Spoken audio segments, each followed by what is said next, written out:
It's a little after 2 in the morning, about an hour's drive south of Kampala. CBN News has joined undercover detectives, armed police, and a pastor hunting for a witch doctor accused of kidnapping and killing children. Witch doctors believe that when you kidnap a child, you get wealth, you get protection. Pastor Peter Siwarkiyanga leads the search. He runs Champesi Child Care Ministries, a Christian effort to stamp out child sacrifice in Uganda.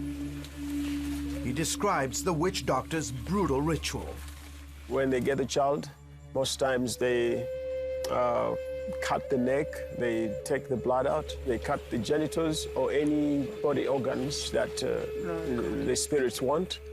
In a sense, it involves the child dying. A few hours in, the trail for the killer goes cold. Pastor Peter says these gruesome crimes happen almost each month. And there are very few, actually, that survive. Most of them die. I had high hopes and dreams for Clive. Rachel Kasingo's 3-year-old son, Clive, disappeared June 2nd, 2015, while playing in the backyard of their home. It was around 10 in the morning when we noticed he was nowhere to be found. CBN News met Kasingo the day police told her what happened to her son. I've never even heard of child sacrifice. I didn't even know what the phrase meant. Detective Emmanuel Mafunda took us to the spot, not too far from his home, where they found Clive's remains in this pit toilet filled with human feces. Mafunda said the key suspect turned out to be Kasingo's neighbor, a wealthy businessman who allegedly hired 2 men to kidnap and mutilate Clive's body, believing the act would bring good luck to his new hotel project. Detective Mafundo said the suspect paid the equivalent of $1,400 for Clive's life. I found it so queer how someone, because of superstition, can be able to sacrifice a 3-year-old kid. Child sacrifice today in Uganda is such a serious and widespread problem that the government has even set up an anti-child sacrifice and human trafficking task force. Chief Investigator Moses Binoga says that in addition to decapitation, witch doctors often slice the child's tongue and mix it with herbs for special powers. The tongue is used to silence enemies. Mike Chibita is Uganda's top law enforcement official, the equivalent of America's Attorney General. He says superstition and the desire to get rich quick contribute to high child sacrifice rates in his country. The connection is these witch doctors come and tell people who want to get rich that in order to get rich, you need to sacrifice human blood. Best friends Kanani Nankunda, George Mukisa, and Alan Simbatia are fortunate to be alive, but bear the physical and emotional scars of their past. The 3 are child sacrifice survivors. A few years back, Kanani and his 7-year-old sister were attacked in the bush.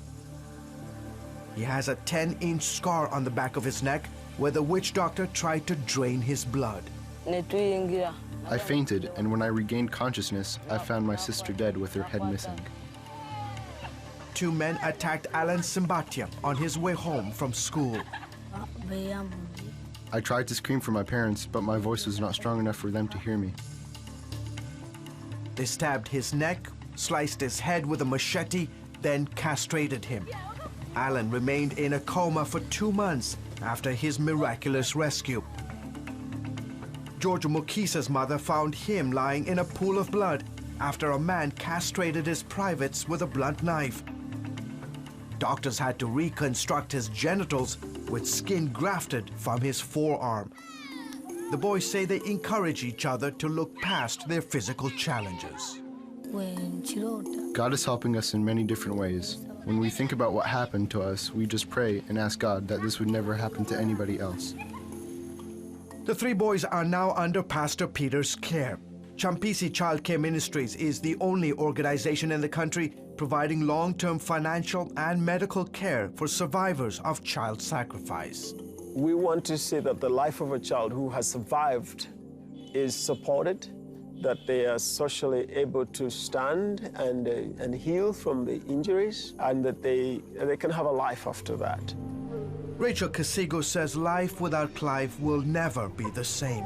Still, she has a message for the men who brutally murdered her 3-year-old son. Because of my faith in Jesus, I believe in second chances, and I would give it to them because there's nothing I can do to bring Clive back. My message to them is confess your sins and come to the Lord, because when you come to the Lord, He will forgive your sins. George Thomas, CBN News, Kampala, Uganda.